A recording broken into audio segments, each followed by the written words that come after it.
মাছটা খেতে এতটা দুর্দান্ত হবে আমি নিজেও ভাবতে পারিনি। সবাই খেয়ে খুব ভালো বলেছে, দারুণ হয়েছিল খেতে। তো এটা আমি করেছিলাম রুই মাছের কালিয়া। নমস্কার বন্ধুরা, চলে আসলাম আরেকটা রেসিপি নিয়ে। আশা করছি সবাই ভালো আছো। তোমাদের ভালোবাসাতে আমিও ভালো আছি।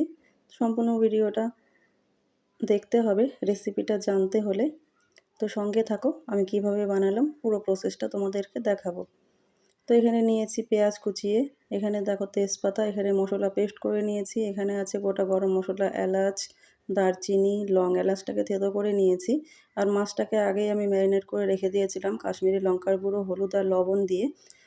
সম্পূর্ণ প্রসেস দেখাতে গেলে ভিডিও অনেক বড় হয়ে যায়, সে কারণে দেখো মাছটা আমি ভেজে নিয়েছি লাল লাল করে।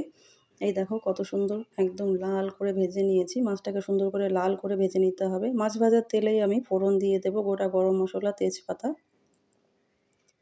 ফোড়ন থেকে যখন গন্ধ বেরিয়ে আসবে তারপরে দিয়ে দিতে হবে পেঁয়াজ।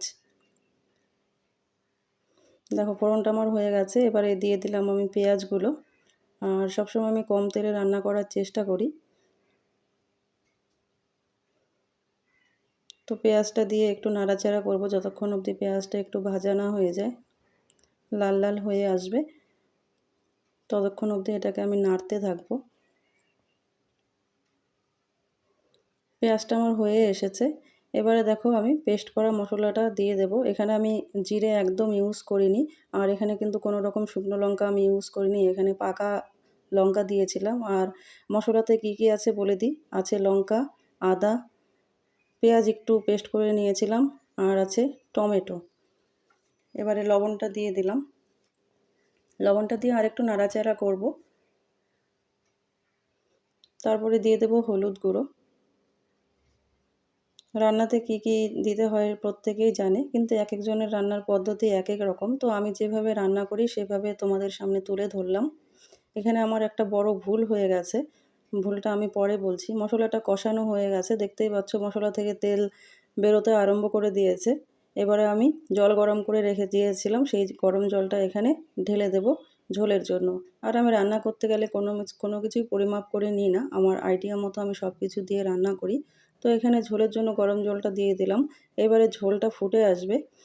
তো মাছ যখন দিয়েছি সেই প্রসেসটা আমি তোমাদেরকে দেখাতে পারিনি, একটু স্কিপ করে গেছে। আর এখানে আমি লবণ একটু চেক করে দেখেছিলাম, লবণ বেশি হয়ে গেছে। তো একটা টমেটো আমি কেটে তারপরে দিয়ে দিয়েছি যাতে লবণটা ঠিক হয়। আর পরে একটু চিনি দিয়ে দিয়েছিলাম, গোটা গরম মশলা বেটে রেখেছিলাম সেটা দিয়ে দিয়েছি। আর এখানে আমার ভুল হয়ে গেছে কি, দইটা আমাকে আগেই দিতে হতো মশলার সঙ্গে ফেটিয়ে, কিন্তু আমার ভুল হয়ে গেছে। অ্যাকচুয়ালি দইটা ফ্রিজে ছিল, সে কারণে মনে ছিল না। তো দইটা আমি পরে দিয়েছি, এই জন্য এরকম হয়েছে। তো রেডি হয়ে গেছে ঝোলটা। এবারে দেখো বেড়ে তোমাদেরকে দেখাচ্ছি।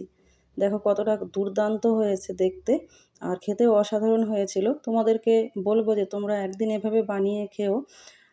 ভালো লাগলো কি খারাপ লাগলো অবশ্যই আমাকে কমেন্টে জানিয়ে যাবে। সবাই খুব ভালো থেকো। অসংখ্য ধন্যবাদ সবাইকে এতক্ষণ সময় আমার সঙ্গে থেকে ভিডিওটা পুরো দেখার জন্য। অফুরন্ত ভালোবাসা। Love you all. টাটা।